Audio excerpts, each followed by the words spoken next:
I'm just still grooving to that music because I love it so much. I don't know about you, Smriti, but like that's the best intro that I've had in a while. I feel like a lot of previous guests have had this reaction too, but that intro music it's like what I needed to get me started this Friday morning, you know? So shall we get started? Hello to everyone tuning in. Welcome. Hi, everybody.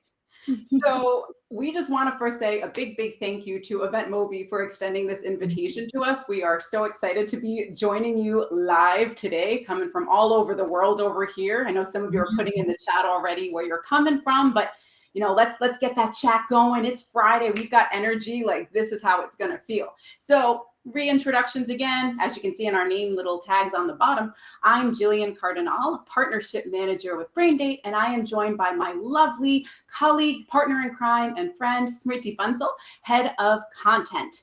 So Luke, will you please pull up the slides? And today, so we're going to be presenting a topic that's very near and dear to our hearts, specifically creating impactful content that matters, crowdsourced to extend learning and connection at your next event.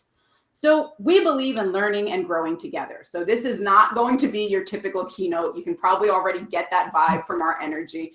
We want this to be more like a conversation. So we really invite and encourage you to engage in the chat. And throughout our talk this morning, we're going to be posing some questions to you, but you are not limited by just those. So if you have other questions to pose, even to the other, watchers as well, why not have a conversation in the chat? We all learn in different ways, as we're going to be discussing later today. So let's see if we can make this literally as interactive and fun as possible, because it's Friday. It's true. So I'm going to throw the first question to you, because I said there's going to be questions. So before we jump into, really explaining and discussing about crowdsourced content, would you in the chat please put, in a maximum of 5 words, what comes to mind when you think about crowdsourced content?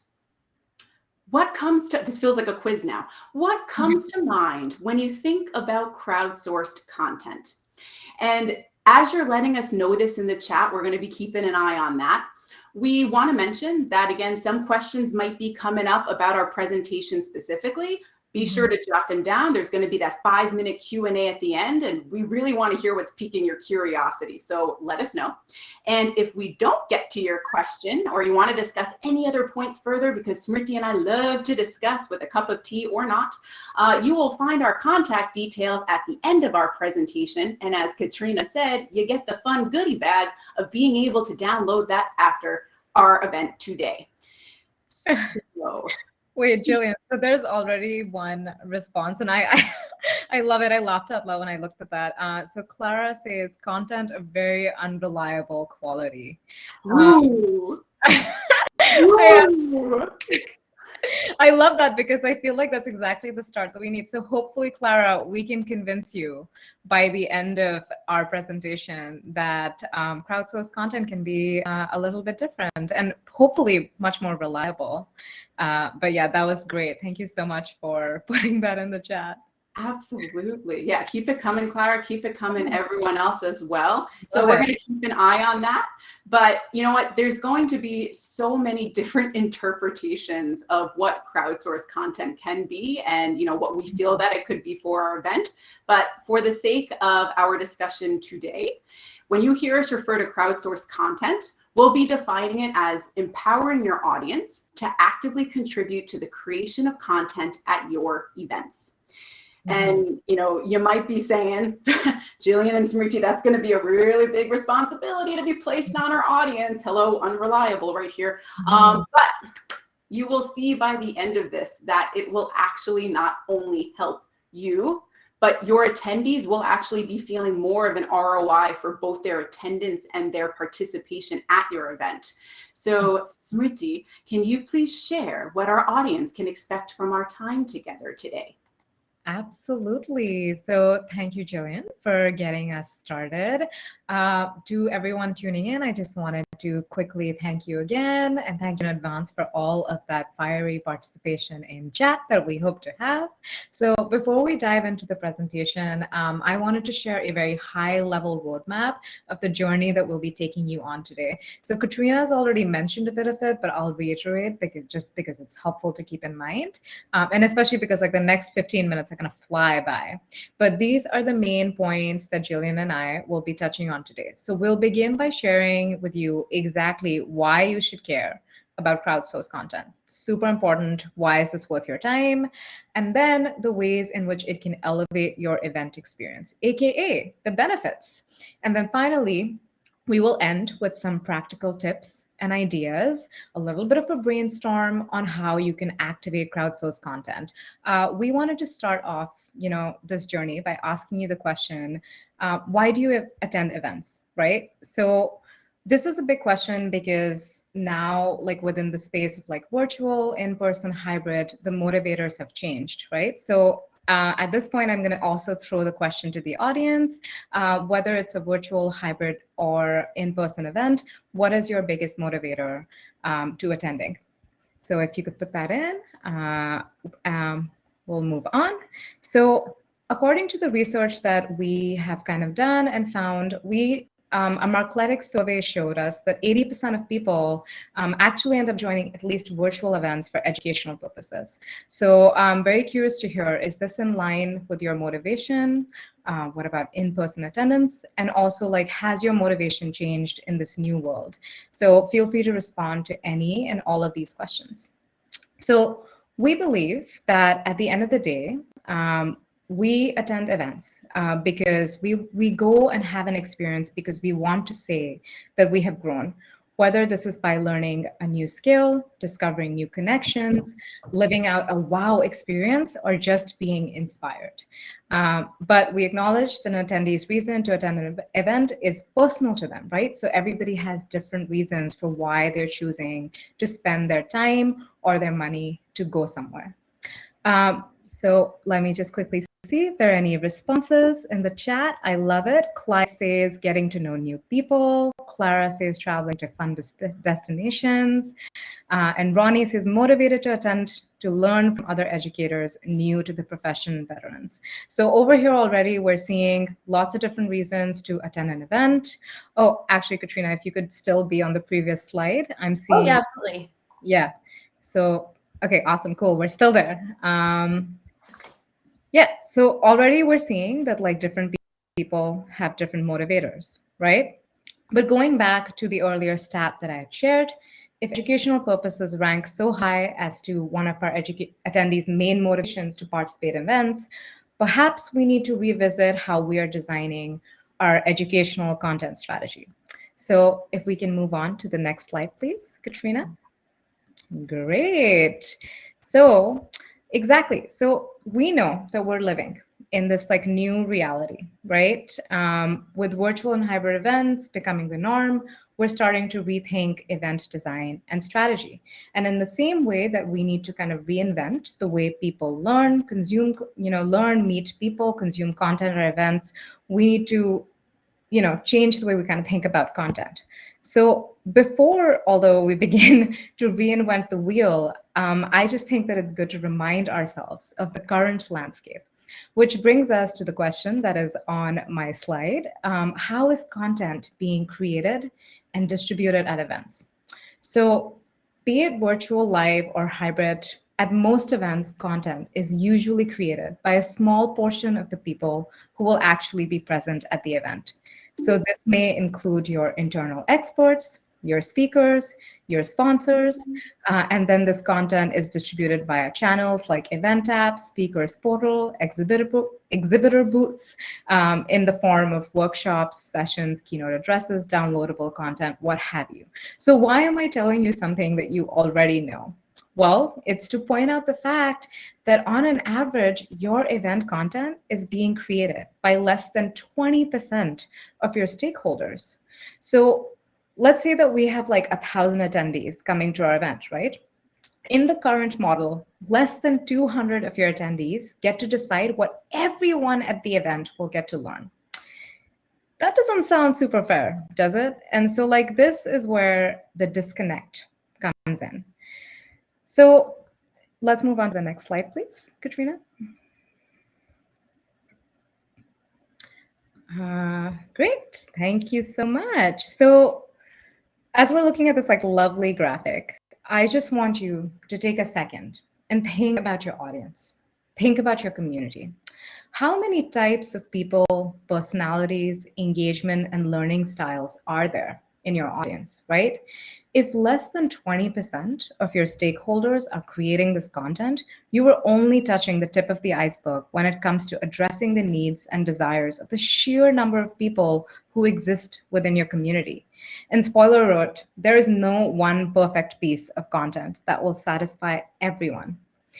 And look, I know from experience how much pressure there is on an organizer to try and design the ideal content and sessions. So quick side note before we keep moving on, just wanted to do a temperature check. Is everything that I've said so far kind of resonating with you? Like, have you felt that pressure, you or maybe the content person on your team, to come up with that perfect program? If so, please feel free to like throw in like an emoji in the chat, or say yes, no, you're wrong, whatever. Can I answer right now live? I would love that. Okay, cool. I would say I definitely feel the pressure because there's just so much content out there. It's like, okay, how do I stand out from everybody else that is out there? Because there, like I said, there is so much content. And I will say too that from the previous slide where you shared that it's being created by 20%, only 20% of your stakeholders. Like, wow, there's like such a big audience there that's not being tapped into that could totally be tapped into and create even more, say, of a show up rate. Because when other people know who's speaking, they want to watch that person speak as well. Anyways, I'm gonna stop myself from rambling. No, this is so good. And like Katrina, without even knowing it, you are queuing us up beautifully to the next. As much as I'm like really missing my co-presenter right now, I'm very happy that you're here. She is, just an update, she is trying to connect right now, and we're going to see if we can get her back on with you. But you're doing a wonderful job. And Jillian, let us know when you are good to go. Yeah, Jillian leaves some like huge shoes to fill, so I'm really hoping that I'm not, screwing up her slides too much. Right. But anyway, all this to say, what if there was a way to ensure that every audience member who comes to your event could say that attending your event was a success for them and it delivered ROI? How can we design such an environment to address this? How can we solve the problem of being able to create something that works for everyone? Next slide, because we have the answer. That's true. We have the answer. Are we on the next slide? Yes. Yes, perfect. And the answer is simple. You can do the following by tapping into your people, just as Katrina had mentioned. It's your people. Your people are your most precious and your most underutilized resource. Next slide. Cool. So here at Braindate, we genuinely believe that your attendees can learn just as much from each other as they can from speakers on the stage. So the key to developing programming that appeals to as many people as possible is to, quite simply, empower as many people at your event to become content creators, or at the very least, to have the power to direct content at your event. So now that I've gone over the reasons for why you should care about crowdsourced content, we'll move into the benefits of crowdsourced content. So Actually, I think we have Jillian here with us now. Yeah, there she is. Smriti, you want me to go over the benefits of crowdsourced content? I would love that. I would love nothing more than that. So much. All righty. So as Smriti and Katrina have already touched upon, relieving that pressure on your shoulders of trying to design, a fantastic event, making sure everything goes well.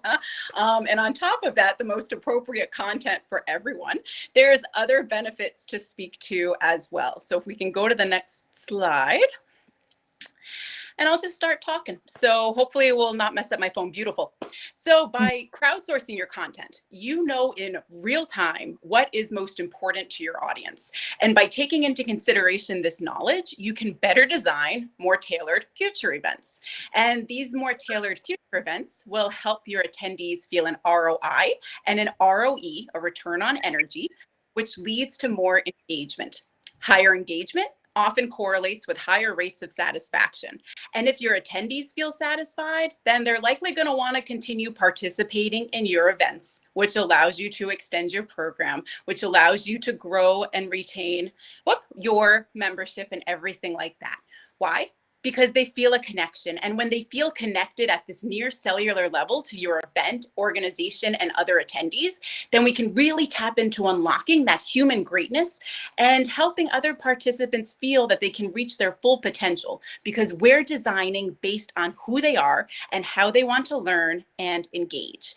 And this might sound a bit lofty, but believe us, it isn't. This is totally possible. So Smriti, can you please share how our audience can start incorporating crowdsourcing content into their very next event? Absolutely. So we'll move on to the next slide, please. Cool. So how do you actually bring crowdsourced content to your event, or maybe adopt a crowdsourced approach? The first and most essential step is to begin by rethinking your event design.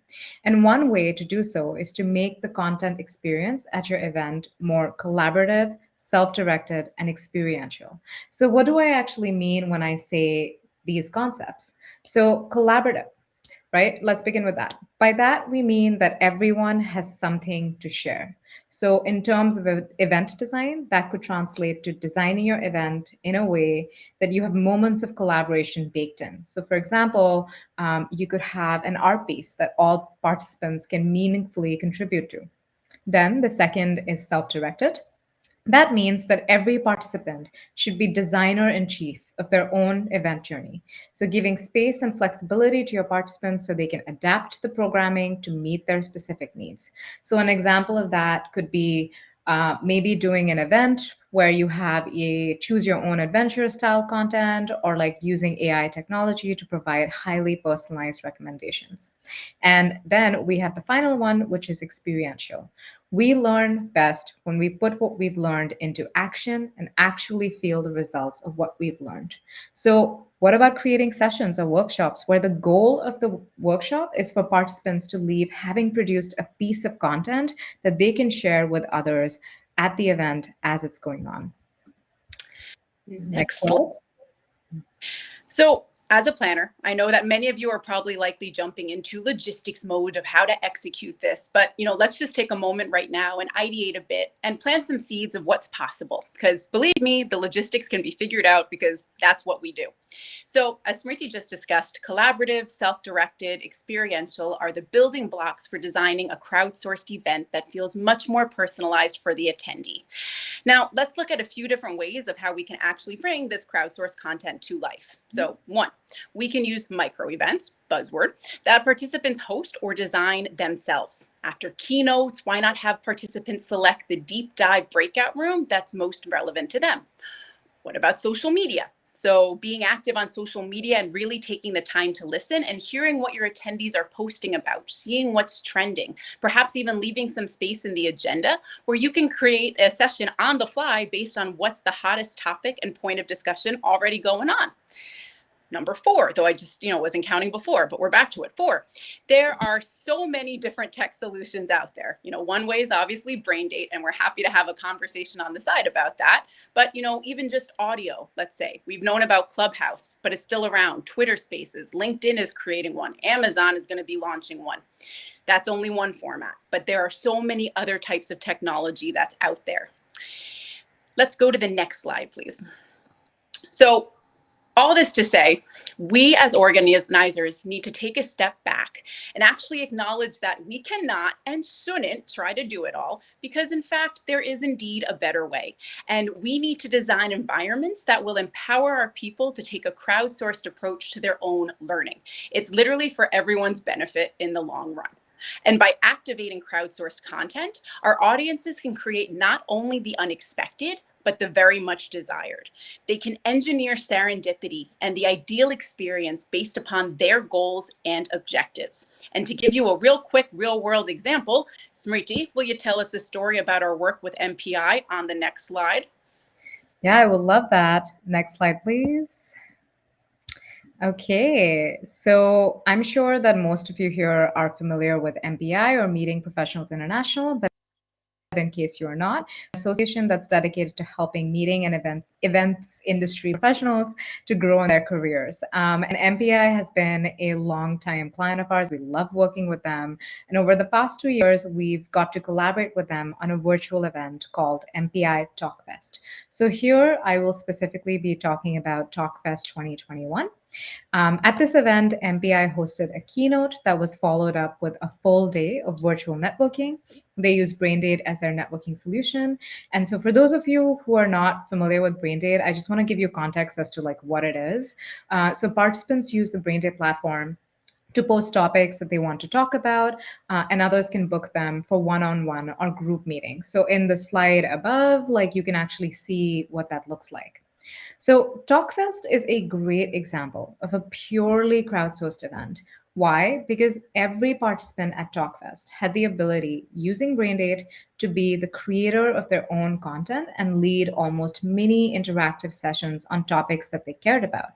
And the result was great. We saw really high engagement numbers, and every participant left with at least 2 or more meaningful connections. And by that, I don't mean like new LinkedIn contacts. I mean connections that could really build into a future collaboration or a new job, et cetera, et cetera. But the best part was that when MPI gave their people the ability to become content creators, they got really interesting and specific insights. For example, one of the most popular topics that everybody wanted to join and like talk about at MPI was, what can we learn from neuroscience and memory champions to make events more memorable? Now, as an event planner, we would have never thought that the knowledge of a memory expert could possibly relate to creating engaging events. Next slide, please. All right, it is coming up. Great. So, of course, we acknowledge that you can't replicate exactly what MPI did without working with Braindate. But we still wanted to show you this example to demonstrate the awesome potential of crowdsourced content, how it can kind of take the pressure off event planners to come up with the perfect programming, how it can lead to unexpected conversations and connections between your participants, and how it can yield very specific insights on what your community cares about and wants in real time. So whether it's with or without Braindate, doesn't matter. All we hope is that this example inspires you to bring crowdsourced content to your next event or take a crowdsourced approach to your event design. And as you well know, our audience is comprised of so many different types of people. So when attending an event, we each have different ways and preferences towards our learning and our engaging. And once more, the hard truth, there is no perfect session or piece of content that can satisfy everyone. But there is a way to engineer an environment that allows us to incorporate our audience's individual goals and objectives. We can ignite this by taking a crowdsourced approach and empowering our audience to play an active role in designing their tailored experiences. After all, they know themselves best. So let's have them take a turn in that driver's seat, because believe us, the journey will be worth it. Next slide. So we want to thank you all so much next slide. We're going to the thank you slide. So want to thank you. I already gave the spoiler. Thank you for your awesome attention, your interaction, your patience, and, going with it. And Katrina, you're going to let us know now if we're going to go into a Q&A, or perhaps we'll be, answering after the presentation. So pop on back, Katrina, and let us know what happens next. All right, awesome. Well, thank you, Jillian and Smriti, for rolling with the punches with us this morning as well. And the composure from both you ladies this morning was exquisite. So thank you. As we do have a few questions in the chat, and you know what? Let's get into them. We have 3. Let's just go right into it. Let's answer them now and not wait till later. So let's see. First question we have. Okay, yes. How do stakeholders, specifically sponsors, feel about using crowdsourced content? Like, what have you seen? Jillian, would you like to jump in, or should I? So what I can say, and then I'll pass the mic, when it comes, it's kind of this whole new different approach. So if we're actually live listening to what our audience wants and needs for their goals and objectives, what better way for a sponsor to be able to directly address that by either creating content, by creating experiences, because they know in real time what the audience wants. Whereas when we take the traditional, step back and think based on previous surveys, things like that, this is what they need, we might not actually be addressing what's most relevant to them now. So the ROI for sponsors in real time is much more impactful when you take the crowdsourced approach. And we've seen that happen. Actually, I have nothing to add to that. That was perfectly said. All right, awesome. That's true. Having those conversations with the sponsors, they might not just want their logo plastered somewhere. Like they want, there's a lot of talk about community and meaningful connection, and that's what they want. That's what's going to, I think, maybe propel them in the minds of people as a thought leader, providing that content rather than just a logo somewhere. So anyways, okay, next question. What if your most engaged participants are camera shy or stage shy? Yeah. Well, that's the beauty of crowdsourced content, right? Is that it doesn't need to take the form of one thing or the other. Like really all that we mean when we say crowdsourced content is you're giving your people a platform to talk about what they want to talk about. And by doing so, telling you exactly what they need from you, right? And so that platform can be anything, it can be something as simple as using certain event app solutions that give you the ability of maybe, just creating a virtual room where you don't need to use the camera. Maybe you can just kind of have a chat. Maybe the opportunity to post your thoughts or your opinions on a shared kind of forum, or I don't know. I think that I'm just spitballing here, but I know that there are many ways in which you can kind of give the platform to your people without actually putting them on a physical platform in front of 200 people. And just to that. So again, a crowdsourced approach means we zoom out. So we're listening to our people. So we're hearing from them saying, you know what, I don't feel as comfortable jumping on the camera or doing something like this, but I would love to engage in this way. And that right there is taking a crowdsourced approach. Yeah. And actually, speaking to that, Jillian actually talked about this in one of her slides in the presentation. So if someone, for example, tweets at you during the event that this is something that this is a topic that I would love to see discussed, or I wish this was being talked about, create space in your event agenda to create an on-the-fly session where you invite your experts to be okay, hey, this is what we're hearing from our audience. Let's do a quick 30-minute session on that. People would love that. And there's spontaneity in there that adds a feeling of excitement. So yeah, that's another idea. Yeah, absolutely. Absolutely. Okay, last question. Do these experiences work better on-site or online? Both. Both. Okay, both. Yeah. Short to the point, both.